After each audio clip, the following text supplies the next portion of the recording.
Corona virus जब से आया तब से वैज्ञानिक ये कहते रहे कि ये वायरस कभी खत्म नहीं होगा, अपना रूप जरूर बदल सकता है।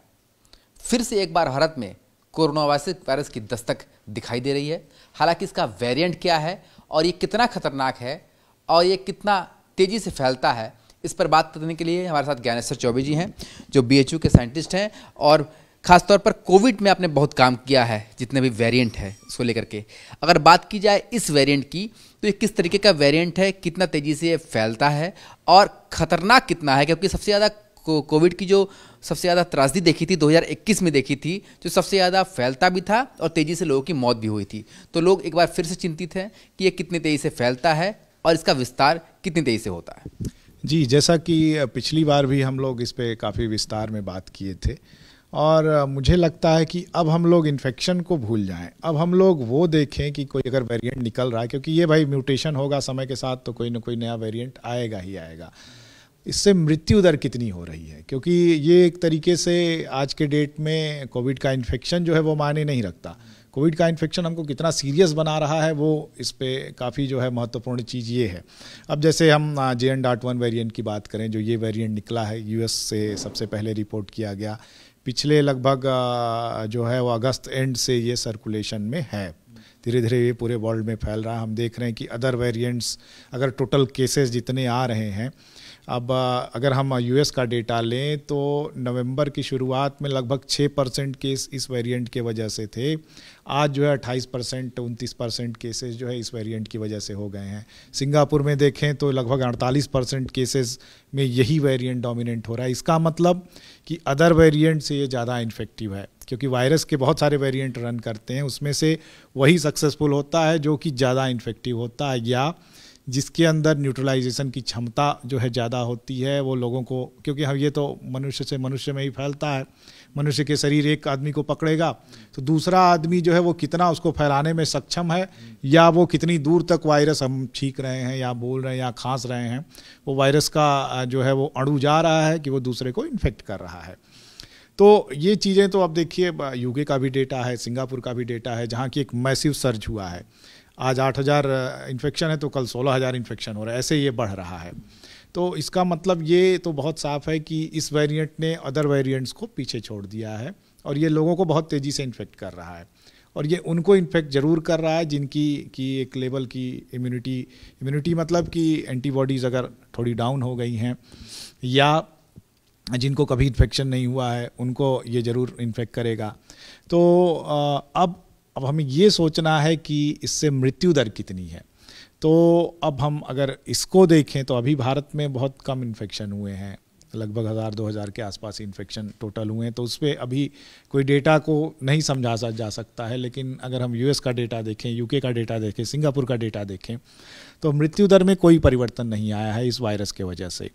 तो जैसा हम लोग पहले भी कहते आ रहे हैं कि चूँकि अब ये वायरस ह्यूमन के इम्यून सिस्टम के लिए नया नहीं है, और एक बार अगर इस वायरस को हमारा इम्यून सिस्टम टच कर लिया तो अब हमारे पास जो है उसके अगेंस्ट लड़ने के लिए सैनिक जो है वो हमेशा तैयार हैं। अब हमारे मेमोरी में अगर चला गया, जिसको कि हम T सेल कहते हैं वैज्ञानिक भाषा में, और वो अगर हमारे मेमोरी में चला गया कि इस तरीके का कोई वायरस है जो हमारे लिए नुकसान पहुंचा सकता है, तो जैसे ही हमारे संपर्क में आएगा तुरंत जो है मिलियंस ऑफ सैनिक हमारे ब्लड स्ट्रीम में रिलीज़ होंगे, उसको न्यूट्रलाइज कर देंगे। पर ये अभी भी ये बड़ा सवाल है कि भारत की ये कितने लोगों को इन्फेक्ट करेगा और कितने लंबे समय तक चलेगा। पर मेरा ये सोचना है इसमें कि भारत की एक बहुत बड़ी जनता, अगर हम पूरे वर्ल्ड की बात करें तो हम सबसे ज़्यादा एक्सपोज थे। पहली लहर में तो 7-8% लोगों में ही जो है एंटीबॉडी डेवलप हो पाई, बहुत कम लोग इन्फेक्ट हुए, क्योंकि ज़्यादातर लोग एक सोशल डिस्टेंसिंग और पूरा लॉकडाउन, ये वो बहुत सारी चीज़ें लगी थी जो रोक रही थी हमको मिलने जुलने से। सेकेंड वेव जो कि डेल्टा वेरिएंट के वजह से था, वहाँ आप देखें कि एक बड़ा सर्ज आया और उसके वजह से डेथ भी बहुत सारी हुई। हमने बहुत सारे यंग लोगों की भी डेथ हो गई इस केस में। तो अब और थर्ड वेव में फिर से जो है ओमिक्रॉन का जो सर्ज आया, उसकी वजह से एक बड़ी पॉपुलेशन जो है इन्फेक्ट हो गई। तो ओवरऑल हम देखें तो लगभग 90% के आसपास लोग इस वायरस से किसी न किसी वेव में ज़रूर इन्फेक्ट हो चुके हैं। तो उनका इम्यून सिस्टम अब इसके लिए यूज टू हो चुका है। जैसे फ्लू होता है, बार बार हर साल आता है, और ये ठंड का टाइम आप जहाँ देखेंगे विश्व के जिन देशों में ठंड बढ़ी है वहाँ ये वायरस जो है वो उसकी बहुत तेज़ी से जो है इसका इन्फेक्शन भी बढ़ा है। तो ये एक साइकिल है। अब ये साइकिल भारत में किस स्तर पे जाएगा ये बहुत बड़ा सवाल है, लेकिन मेरा ये सोचना है कि अब ओमिक्रॉन के बाद ऐसा कोई वेरिएंट अभी तक नहीं आया है। इस वेरिएंट में भी देखें तो इसमें एक म्यूटेशन बड़ा स्पेसिफिक है जो कि इसके इन्फेक्टिविटी को शायद कई गुना बढ़ा रहा है। और अगर इसकी जो एन वैल्यू देखें जो कि इन्फेक्शन को कितना टाइम बढ़ाता है, तो एक आदमी जो है जनरली 2 से 4 लोगों को इसमें इन्फेक्ट कर दे रहा है बहुत तेज़ी के साथ। तो इसका मतलब है कि ये जहाँ आएगा वहाँ इन्फेक्शन तो बढ़ेंगे समय के साथ।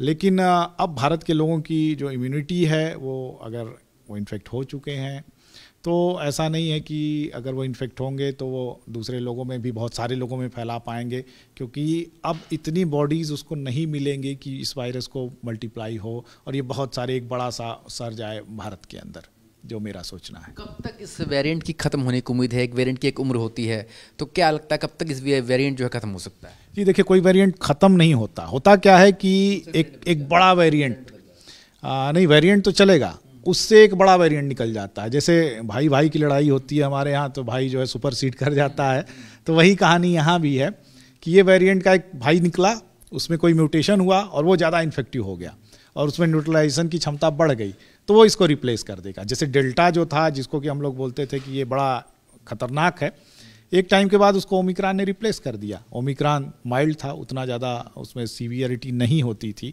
तो ऐसे ही फिर कोई वेरिएंट आएगा जो इसको रिप्लेस कर देगा। तो ये कहानी कंटिन्यूस चलती रहेगी, लेकिन मेन जो हमारा फोकस है वो ये होना चाहिए कि इससे सीवियरिटी जो है वो कम होनी चाहिए। लोग हॉस्पिटल्स में ना जाएं या इतने ज़्यादा इन्फेक्ट ना हो जाएं कि हॉस्पिटल में भर्ती होना पड़े, फिर से ऑक्सीजन की शॉर्टेज हो जाए या कुछ ऐसी चीज़ें हो। इस वेरिएंट की जांच शुरू हो गई है? जी अभी तक नहीं, अभी इस वेरिएंट की जो है जांच अभी शुरू नहीं हुई है। और मुझे लगता है कि इसमें जिला प्रशासन जो है वो लगा हुआ है इसकी जांच जल्द से जल्द यहाँ शुरू कराने, लेकिन अभी तक कोई वेरिएंट बनारस में रिपोर्ट किया नहीं गया है।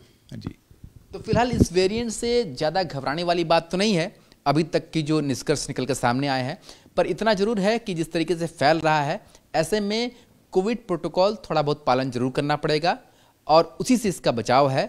फिलहाल अभी तक की जो रिपोर्ट्स है उसके अनुसार ये डेल्टा वेरिएंट की तरह खतरनाक नहीं दिखता है। हालांकि अभी भारत में बहुत ही कम केस इसके पाए गए हैं। जिस तरीके से समय आगे बढ़ेगा तब इसके बारे में और विशेष अध्ययन किया जा सकेगा, पर अभी तक की जानकारी जो ये है कि नॉर्मल जो वेरिएंट इस कोविड के और लगातार आते गए हैं, ठीक उसी तरीके का ये भी है और इससे बचाव अभी संभव है। वीडियो जर्नलिस्ट शिवम मिश्रा के साथ सुशांत मुखर्जी, न्यूज़ स्टेट, वाराणसी।